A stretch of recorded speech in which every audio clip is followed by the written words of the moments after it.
I am the Tofu Golem. Please enjoy the video. In this video, I will show how to change a Nissan Maxima headlight. First, gather your tools, a flathead screwdriver and the correct replacement bulb. Ensure your vehicle is off and the engine is cool. You'll be working near the front bumper, so locate the headlight assembly. This easy method will save you time and a trip to the mechanic, getting you back on the road safely with clear visibility. Now let's access the bulb. With your flathead screwdriver, carefully remove the plastic clips holding the fender liner. Once the clips are out, gently pull back the fender liner to expose the headlight housing. This gives you clear access to the bulb. Next, firmly but gently disconnect the electrical connector from the back of the old headlight bulb. With the connector off, it's time to remove the old bulb.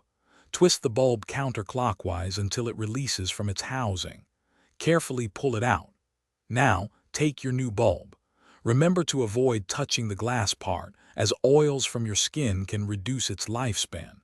Insert the new bulb into the housing and twist it clockwise until it clicks securely into place. Almost done. Reconnect the electrical connector to your newly installed headlight bulb, ensuring it's snug. Then, carefully push the fender liner back into its original position and replace all the plastic clips you removed earlier. Double-check that everything is secure. Finally, turn on your vehicle and test the new headlight to confirm it's working perfectly. You've successfully changed your headlight. Thanks for watching. Consider subscribing if we helped you today.